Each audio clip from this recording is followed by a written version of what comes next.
Ramdam mo pa ba si Lord? Pag-usapan po natin yan sa devotion natin na ito. Magandang araw po sa bawat isa sa inyo. Welcome back to our 365 Daily Devotions Seminar Edition. Now, gusto po muna batiin si Josie Tanaka, Melanie Paredes, Eli Santos. Salamat sa iyong 544 comments na nakakatulong po sa algorithm dito sa ating YouTube channel.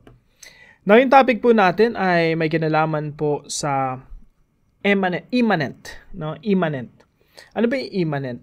Immanent, ibig sabihin yung Diyos natin, hindi siya basta Diyos na malayo sa atin, kundi yung Diyos natin ay Diyos na malapit sa atin.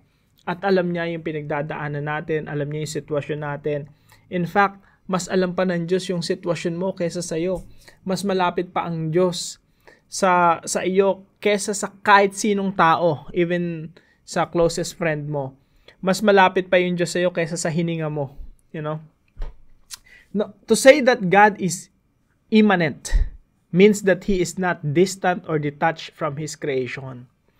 God is actively present in every part of the universe, and especially in the lives of His people. His presence is not far off. He is involved, near, and working within the world to accomplish His purposes. He is both transcendent, beyond creation, and immanent within creation. A God who is both with us and beyond us. So yung Diyos po natin, He is outside of creation, at the same time He is within creation. He is outside of creation, at the same time He is actively involved in creation. Now dito po sa screen natin na ito po ay my hiding place or hiding place. Ito po ay patungkol doon sa istorya ng mga Christians na naging biktima ng Nazi, na dinala sila sa concentration camp. At during this time, 6 million Jews yung inusig, pinersecute ni Hitler. Now, marami nagtatanong, nasan yung Diyos sa mga panahon na yon? Nasan yung Diyos sa matinding suffering ng mga tao?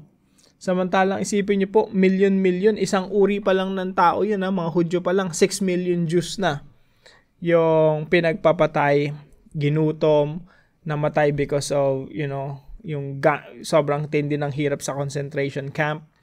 Yung iba, dinala sa experimental. Ibig sabihin, pinag-eksperimentuhan, parang guinea pig, parang mga daga lang doon sa laboratory. Nasaan yung Diyos sa mga ganitong panahon? Now, kung tatanungin po natin yung Biblia, sasabihin ng Biblia, God is immanent. God is near. God is within creation. God is actively involved, even through human suffering. Sabi po rito sa Acts chapter 17, verse 27 to 28, God did this so that they would seek Him and perhaps reach out for Him and find Him. Ito po yung preaching po ni Apostle Paul sa Athens. Though He is not far from any one of us. Yung Diyos po natin hindi malayo sa atin.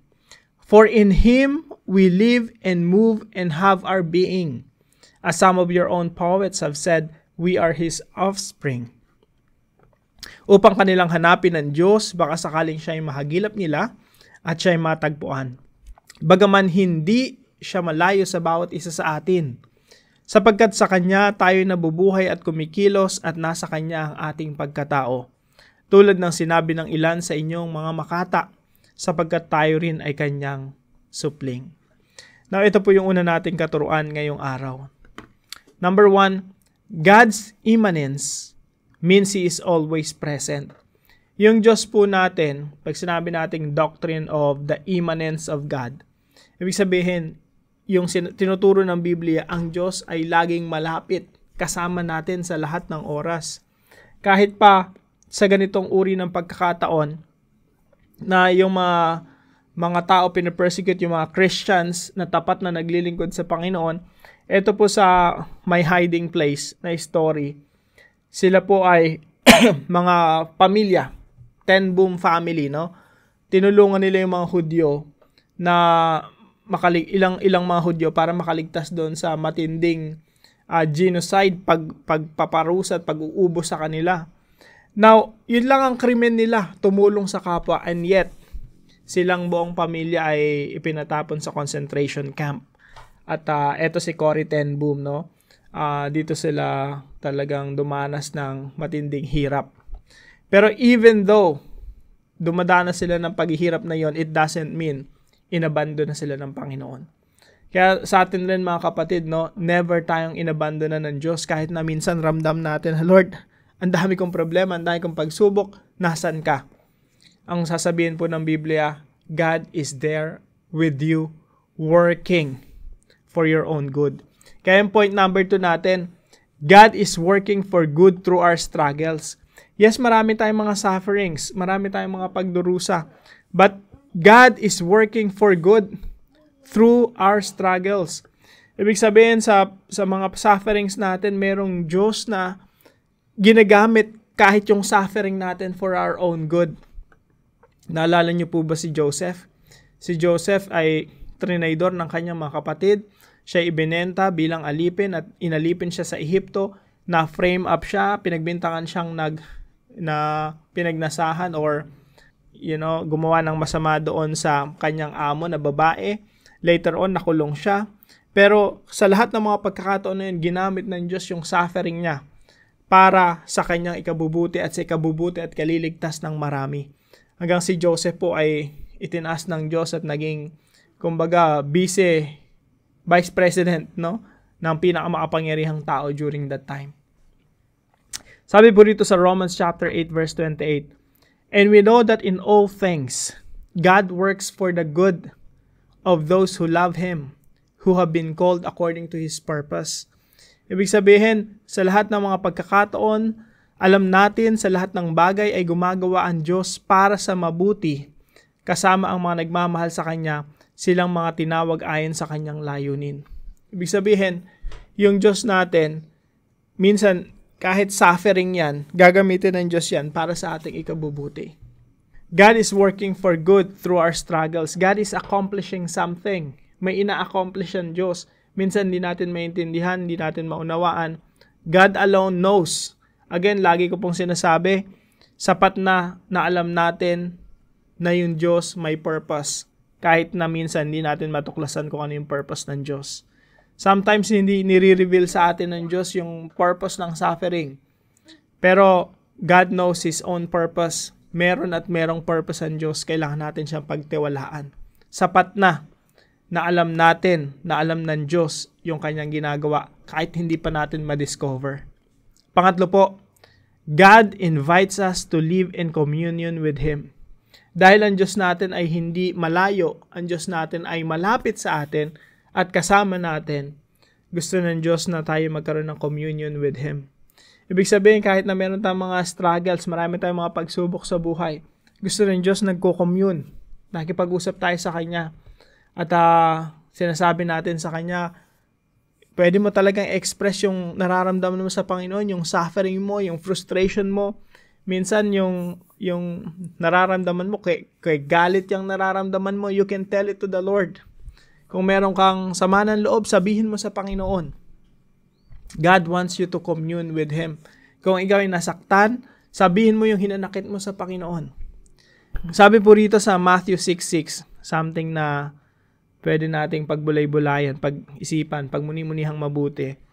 Sabi ng ating Panginoon Jesucristo, "When you pray, go into your room, close the door, and pray to your Father who is unseen. Then your Father who sees what is done in secret will reward you."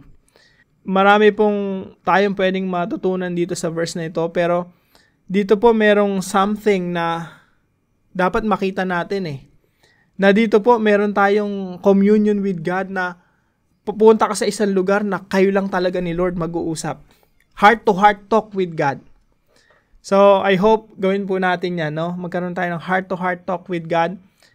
Punta ka sa isang kwarto, sarado mo yung kwarto, tapos kayo lang dalawa nag-uusap. Makipagniig ka sa Diyos. Alamin mo kung ano yung gusto ng Diyos na ipinapagawa niya sa iyo. Kaya po dito po sa pinag-aaralan natin na ito, no? Ilan po sa mga application natin. Number 1, trust God at all times. Pagtiwalaan po natin yung Diyos sa lahat ng pagkakataon. Alam niyo po, sabi ni Corrie ten Boom, dito sa movie na to, sa kanyang libro, The Hiding Place. There is no pit. Ibig sabihin, walang hukay na sobrang lalim. There is no pit so deep that he is not deeper still. Ano po ibig sabihin niya dito? Walang hukay na sobrang lalim na hindi ka kayang abutin ng Panginoon. Walang kalaliman, walang problema, hindi ka masasadlak sa isang sitwasyon na hindi ka kayang abutin ng Panginoon. Hindi ka mapupunta sa isang lugar na wala doon yung presensya ng Diyos. Lagi at laging mararamdaman mo na ang Diyos kasama mo, inaabot ka, inaaruga ka, kinakalinga ka. So kailangan natin pagtiwalaan yung Diyos at all times. He is near. He is concerned. He loves you. He cares for you. Number 2 po, thank God in all circumstances. Sabi po sa 1 Thessalonians chapter 5, 17 and 18, pray continually. Give thanks in all circumstances, for this is God's will for you in Christ Jesus. Now, dito po sa movie na ito, napunta po sila dito sa concentration camp na puro insekto, puro kuto, puro fleas. So, pinag-uusapan nila dito sa loob ng concentration camp. Pati ba yung mga insekto, ipagpapasalamat natin? Pati yung mga kumakagat sa atin ng tuwing gabi? Mga fleas, mga pulgas? Pagpapasalamat pa rin ba natin yan sa Panginoon? Later on, they realize na sa loob ng barracks nila, hindi sila pinapasok basta-basta ng mga bantay. Kasi nga yung mga bantay, ayaw din pumunta doon sa lugar nila kasi ayaw mangate ng mga bantay. At dahil yung mga bantay hindi pumapasok doon sa barracks nila, meron silang kalayaang mag-share ng gospel. So naunawaan nila nung magkapatid na babae na, o nga no, may kalayaan tayo dito mag-Bible study, mag-share ng ebanghelyo na hindi tayo sinasaway ng mga gwardya kasi yung mga gwardya ayaw sa pulgas, ayaw sa mga insekto. So let's thank even for the fleas. Let's thank even for the insects. Again, give thanks in all circumstances because this is God's will for you in Christ Jesus. Kailangan lang talaga nating makita yung kamay ng Diyos na kumikilos kahit sa mga insekto. Kahit sa mga nagpapahirap sa atin kasi may purpose ang Diyos. Trust God at all times. Thank God in all circumstances. And number 3 po, take time to commune with God regularly. Sa kahit anong problema po na pinagdadaanan natin sa buhay, kahit anong sitwasyon, nasa itaas man tayo o nasa ibaba, maganda man yung ating sitwasyon o pangit, hindi maginhawa man o nahihirapan tayo, let's not forget to always commune with God regularly. Ibig sabihin, nagsiset talaga tayo ng time to talk with God. Magkaroon ng heart-to-heart talk with God. Ito ay parte na po ng lifestyle natin. Nakikipagniig tayo sa Diyos. Nakikipag-wrestling match tayo sa Panginoon. Na talagang parang si Jacob tsaka si God nung nagkaroon sila encounter. Sabi ni Jacob, di kita papakawalan hanggat di mo ako binibless. Dapat meron tayong ganong attitude. Lord, hindi kita papakawalan sa panalangin hanggat hindi mo sinasagot yung aking mga panalangin. Kaya po sabi dito sa verse natin, pray continually. Bago ka magpasalamat sa lahat ng bagay, kailangan mong manalangin ng walang patid. Para lahat ng mangyayari sa buhay mo, alam mo sa sarili mo, kalooban ng Diyos. So take time to commune with God regularly. Now, para po sa ating discussion, how does understanding that God is actively involved in your life help you face challenges? Kung ikaw nauunawaan mo na yung Diyos involved sa buhay mo, He cares for you, active sa iyo, kumikilos sa buhay mo, paano ito nakakatulong na harapin ang iyong mga problema sa buhay, mga challenges sa buhay? Pag-usapan po natin ito sa ating mga discussion groups. Tayo po'y manalangin. Emmanuel, God with us. Thank you for being near, for never leaving me or forsaking me.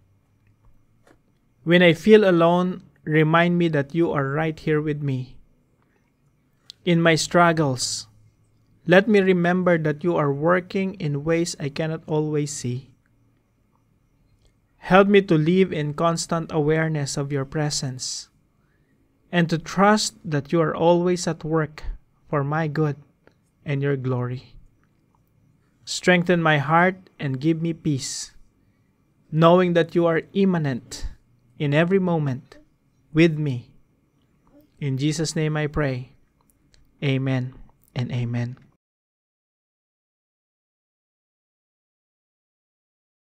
Maraming salamat po kay Ma'am Catalina G. Ang Lord po ang magpala sa inyo. Salamat po sa inyong suporta dito sa ating channel. Now, kung kayo po may natutunan sa devotion natin na ito, ipalam nyo lang po sa comment section right below this video.